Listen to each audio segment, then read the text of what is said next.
கர்த்தராகிய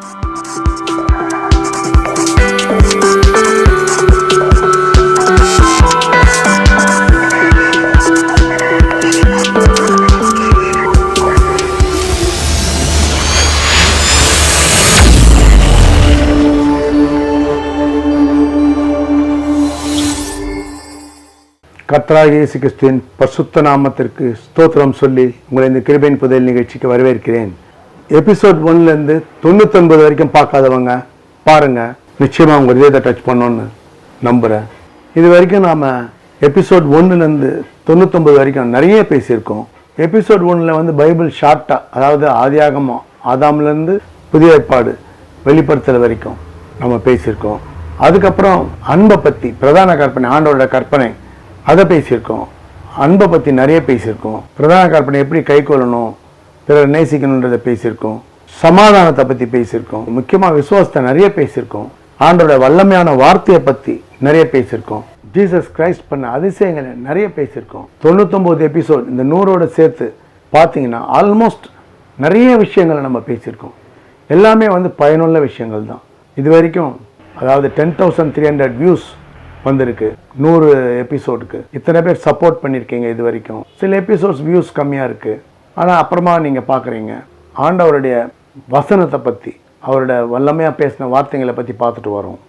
போன எபிசோடில் உன் கிரிகளை நான் அறிந்திருக்கிறேன், உனக்கு கொஞ்சம் பலன் இருந்தும், கொஞ்சம் பலன் இருந்தாலே போதும், அவர் வசனத்தை கை கொண்டா போதும், ஆசீர்வாதத்தின் திறந்த வாசலை உனக்கு முன்பாக வைத்திருக்கிறேன்னு சொல்கிறாரு. அதே மாதிரி இருதயத்தின் வாசலில் தட்டுவேன், திறந்தா வாசம் பண்ணுவேன் அப்படின்னு சொல்கிறார். ஜீசஸ் அவர் உலகத்தில் மனுஷராக இருக்கும்போது கூட சொல்கிறாரு, ஆபிரகாமுக்கு முன்னாடியே இருந்தேன்னு சொல்கிறார். அதாவது நான் தான் தேவன் சொல்கிறாரு. உங்களுக்கு புரிஞ்சிக்க முடியல.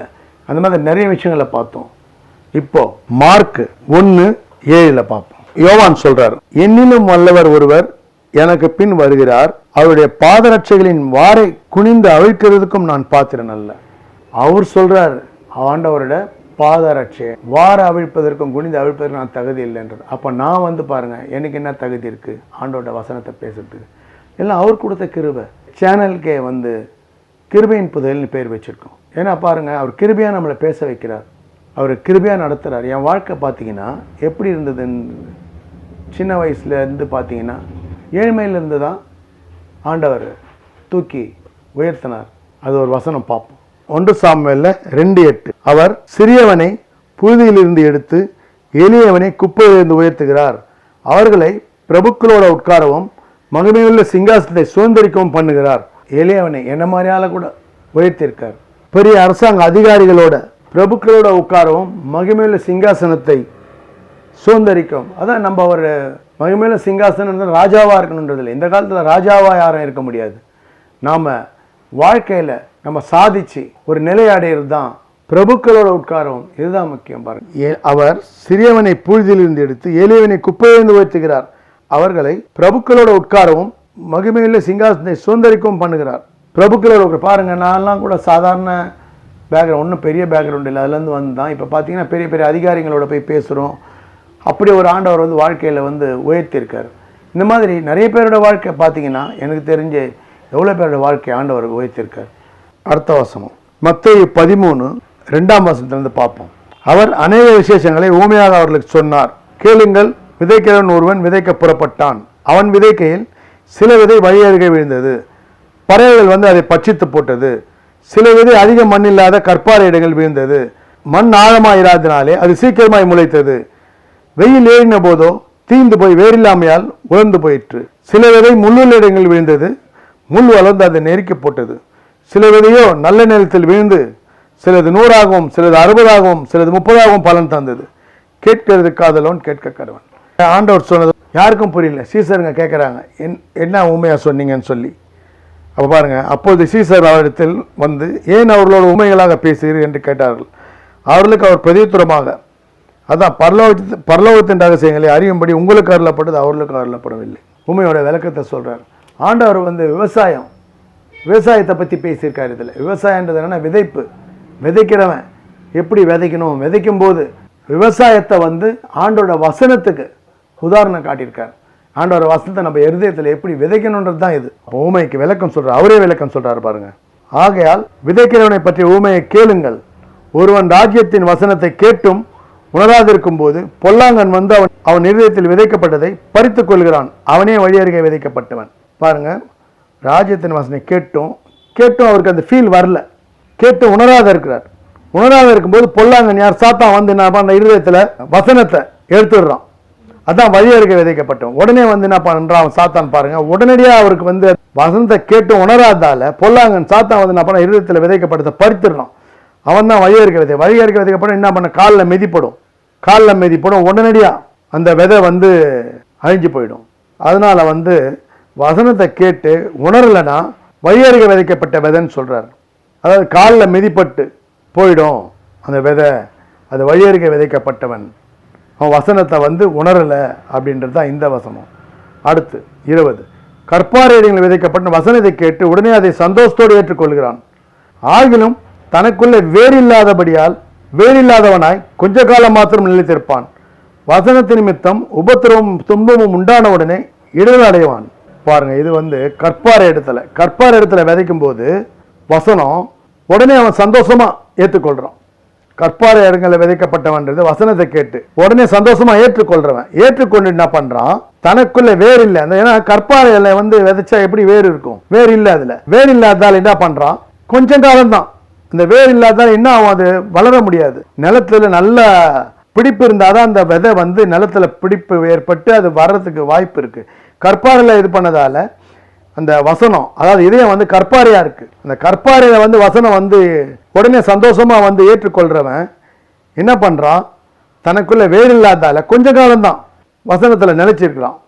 அந்த விசுவாசம், ஆண்டவர் மேல இருக்க நம்பிக்கை, ஆண்டவர் மேல இருக்க விசுவாசம், ஆண்டவர் மேல இருக்க பற்று, இதெல்லாம் ஆண்டவரை சார்ந்து வாழறது. ஆனா பாருங்க, கொஞ்ச காலத்துல அவன் என்ன பண்றான், உபத்திரவம், வசனத்து நிமித்தம் உபத்திரவம், துன்பம், கஷ்டம் வந்தவன் என்ன பண்றான், மாறிடுறான். நல்லா ஸ்ட்ராங்கா ஏற்றுக்கொள்ளல, ஸ்ட்ராங்கா வந்து உள்ள அப்சர்வ் பண்ணிக்கல, நம்ம ரிசீவ் பண்ணிக்கல, அதை வந்து வசனம் நல்லா விதைக்கப்படலை இருதயத்துல அப்படின்றது தான். கற்பாறையில விதைக்கப்பட்டது டெம்பரவரி, கொஞ்ச காலம். அப்புறம் அடுத்து 22, முள்ளுகளிடங்கள் விதைக்கப்பட்டவன் வசனத்தை கேட்கிறவனாயிருந்தும் உலக கவலையும் ஐஸ்வர்யத்தின் மயக்கம் வசனத்தை நெருக்கி போடுவதால் அவனும் பலனற்று போவான். முள்ளுகளிடங்கள் பாருங்க, 2 பக்கம் ஃபுல்லா முள்ளு, நடுவில் போட்டாச்சு. அப்ப இது வளரும் போது என்ன ஆகும், முள்ளு நெருக்கி போட்டுறான். அதே தான் அவன் பாருங்க, முள்ளில் விதைக்கப்பட்டவன் யாரை சொல்றாரு, வசனத்தை கேட்கிறான். ஆனா உலக கவலை ஐஸ்வர்யத்தின் மயக்கம், இது உலக கவலைன்றது என்ன, நாளைக்கு என்ன நடக்கும், ஆண்டவர் என்ன சொல்லியிருக்காரு, முதலாவது தேவனுடைய ராஜ்யத்தை தேடுங்கள், அப்போது உங்களுக்கு எல்லாம் கொடுக்கப்படும். பறவைகளை பாருங்க, அவங்க சேர்க்கறதும் இல்லை, விதைக்கிறதும் இல்லை, இன்னும் பண்றது இல்லை, எல்லாமே நடக்கும். நாளைய பத்தி கவலைப்படாதீங்கன்னு சொல்றாரு ஆண்டவர். ஆனா இங்க வந்து அவனுக்கு என்ன பண்ணுதுன்னா, அவன் ஃபியூச்சரை பத்தி கவலைப்படுறான். உலக கவலைனா என்ன நடக்கும், ஏது நம்ம வாழ்க்கையில் என்ன ஆகும், ஏதாகும்னு ஒரு வந்து நிலையில்லாம இருக்காம உலக கவலை வந்து அவனை வந்து ஆட்கொள்ளுது. அதுக்கப்புறம் ஐஸ்வர்யத்தின் மயக்கம். ஐஸ்வர்யன்றது என்ன, ஐஸ்வர்யத்தை பற்றி ஆண்டவர் நிறைய சொல்லியிருக்காரு. ஐஸ்வர்யம் வேண்டான்னு சொல்லவே இல்லை. ஐஸ்வர்யத்தின் மேலே மயக்கம் தான் இருக்கக்கூடாது. ஆண்டவர் ஐஸ்வர்யான ஆசீர்வாதிக்கிறேன்னு சொல்றாரு, நம்ம வாழும்படி செழிப்பா இருக்கணும்னு சொல்றாரு.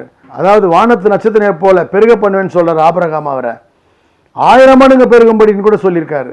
பாருங்க, ஒரு வசனம் பார்ப்போம் ஆண்டவர் என்ன சொல்லியிருக்காருன்னு. ஏன்னா ஐஸ்வர்யம் நிறைய பேர் நினைச்சுப்பாங்க ஆண்டவர் வந்து ஐஸ்வர்யத்துக்கு எதிரானவர், ஐஸ்வர்யம் வந்து அவருக்கு ஐஸ்வர்யமாக வாழக்கூடாது, எளிமையாக தான் வாழணும். நிறைய பேர் பாருங்கள், காதலெல்லாம் கம்மல்லாம் போட மாட்டாங்க, எளிமையாக வாழ்கிறவங்களாம் இருக்காங்க. ஆடம்பரமே வேண்டாம், எளிமையாக தான் வாழணும். ஆனால் அப்படி சொல்லலை ஆண்டவர். இங்கே என்ன சொல்கிறார் பாருங்கள், மோசே கிட்ட சொன்னதை மோசே சொல்கிறார். உபாகமம் 1:10-11, உங்கள் தேவனாய கர்த்தர் உங்களை பெருக பண்ணினார்.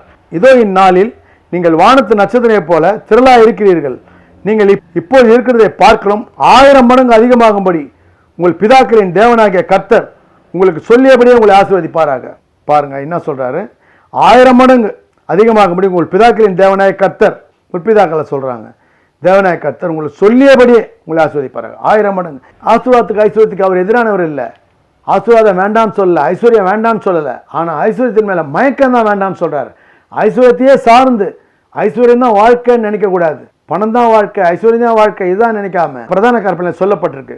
முதல் ஆண்டவரை துதிக்கிறது, 2வது தன்னை நேசிக்கிறது போல பிறரை நேசிக்கிறது. இதுதான் ஐஸ்வர்யம் இருக்கணும். அதே சமயத்தில் பிறரை நேசிக்கணும். ஐஸ்வர்யம் இருக்கலாம், ஆனா மயக்கம் இருக்கக்கூடாது. ஐஸ்வர்யத்து மேல மயக்கம் இருக்கக்கூடாது. அதுதான் இந்த வசனத்தில் சொல்லப்பட்டிருக்கு. அவனும் நிலையற்று போயிடுவான். ஏன்னா முள்ளு வந்து நெருக்கி போட்டுடுது. உலக மயக்கமும் ஐஸ்வர்யத்தின் காவலியும் அவனுக்கு. இது வந்து அவனை நிலையில்லாமாக்கிடுது. அடுத்தது 23, நல்ல நேரத்தில் விதைக்கப்பட்டவனோ வசனத்தை கேட்கிறவனும் உணர்கிறவனுமாயிருந்து 100ஆகவும் 60ஆகவும் 30ஆகவும் பலன் தருவான் என்றார். பாருங்க, வசனத்தை நல்ல நேரத்தில் விதைக்கப்பட்ட, நல்ல நேரத்தில் விதைக்கப்பட்ட யாரு? இருதயத்தில் வாஞ்சியோட வசனத்தை கேட்டு அந்த வசனத்தை இருதயத்தில் நிறுத்தி அவருடைய வசனத்தை கை கொண்டபடினால் திறந்த வாசலை உனக்கு முன்பாக வைத்திருக்கேன்னு சொல்லியிருக்காரு. அதனால் வசனத்தை கை கொண்டு வாழும்போது கேட்கிறவனும் உணர்கிறவனுமாய் இருந்து 100ஆகவும் 60ஆகவும் 30ஆகவும் பலன் தருவான். அதான் ஆண்டவரோட வசனத்தை கை கொள்ளும் போது உங்களுக்கு திறந்த வாசலே வைக்கணும்னு சொல்லிட்டாரு. இங்கே பாருங்க, விவசாயத்தில் சொல்றாரு, விதையை பற்றி சொல்றாரு. 100ஆகவும் 60ஆகவும் 30ஆகவும், இதுக்கு மேலே முன்னாடி 1000 மடங்கு பெருக பண்ணுவேன்னு சொல்லியிருக்காரு. திறந்த வாசலை வைத்திருக்கேன்னு சொல்லியிருக்காரு. இப்படி வந்து ஆண்டவர் வந்து பார்த்தீங்கன்னா நம்ம மனுக்குலத்தை ஆசீர்வதிக்கிறதுக்காக அந்த காலத்திலே பார்த்தீங்கன்னா முற்பித ஆபிரகாம் ஆசீர்வதிச்சிருக்காரு. ஆபிரகாம் வம்சம் அப்படியே ஈசாக், யாக்கோப், யோசேப், இப்படி அதுக்கப்புறம் பார்த்தீங்கன்னா தாவீது, இவங்க அந்த வம்சத்தில் தான் அவர் வரார். மனுஷனாக பிறந்தா கூட பாவம் செய்யாமல் வந்து நமக்காக கல்வாரி சிலுவையில் அடிபட்டது எதுக்காக? நம்மளோட பாவங்களை, கஷ்டங்களை, துக்கங்களை எல்லாத்தையும் சுமந்து தீர்த்து நம்ம சந்தோஷமாக வாழறதுக்காக, கஷ்டப்படணுன்றதுக்காக இல்லை. நம்ம வாழ்க்கை ஐஸ்வர்யமாக ஆசீர்வாதமாக இருக்கும்படி தான் அவர் தரித்திரர் ஆனார் நம்ம படிக்கிறோம். நம்ம வாழ்க்கை சந்தோஷமாக சமாதானமாக இருக்கும்படி தான் அவர் நமக்காக எல்லா பாடுகளையும் துக்கங்களையும் ஏற்றுக்கொண்டார். மீண்டும் உயர்த்தி என்றென்றைக்கும் ஜீவிக்கிறார். பரிசுத்தாவியான நம்மளோட அசைவாடி கொண்டிருக்கார். 100 எபிசோட் வரைக்கும் சப்போர்ட் பண்ணதுக்காக மீண்டும் உங்களை நன்றி சொல்லிக்கிறேன். இப்போது இது வரைக்கும் நம்ம பேசிட்டு வந்திருக்கோம். இது வந்து ஆண்டவர் வந்து என்ன சொல்லியிருக்கார் பாருங்கள். நம்ம வாழ்க்கையில் ஒரு வசனத்தை கை கொண்டு வாழும்போது நம்ம வாழ்க்கை முழுவதும் சமாதானம் சந்தோஷத்தினால் நிரம்பும். 100, 60, 30 இல்லை 1000 மடங்கு அப்படி ஆஸ்வதிக்கக்கூடிய தேவன் அவர். அதனால் நாம் அவரை நேசித்து துதித்து அவர் வசனத்தை கை கொண்டு நடக்கும்போது எல்லா விதமான ஆசீர்வாதங்களையும் தர அவர் வல்லவராக இருக்கார். தொடர்ந்து வாட்ச் பண்ணுங்கள். சப்ஸ்கிரைப் பண்ணணும்னு நினைக்கிறவங்க சப்ஸ்கிரைப் பண்ணுங்கள். பிடிச்சிருந்தால் லைக் பண்ணுங்கள், ஷேர் பண்ணுங்கள், அநேகர் உபயோகப்படும்படி. இந்த எபிசோடில் நான் காணொலியில் பேசியிருக்கேன். அடுத்த எபிசோடு எப்பவும் போல இருக்கும். இந்த 100ஆவது எபிசோடு நிறைய பேர் பார்க்கணுன்னு ஆசைப்படுறேன். ஷேர் பண்ணுங்கள் நண்பர்களுக்கெல்லாம். அநேகர் பார்த்து பயனடையும்படி, அநேக இருதயங்கள் திறக்கப்படும்படி நிறைவுக்கு வரும். God bless you all. கர்த்தராகிய இயேசு கிறிஸ்துவின் வெளியேறப்பட்ட ரத்தத்திற்கு ஜெயத்தை ஏறெடுத்து அவருடைய பரிசுத்த நாமத்திற்கு ஸ்தோத்திரம் சொல்லி நிறைவு செய்கிறேன். நன்றி. தேங்க்ஸ் ஃபார் வாட்சிங். தேங்க்யூ.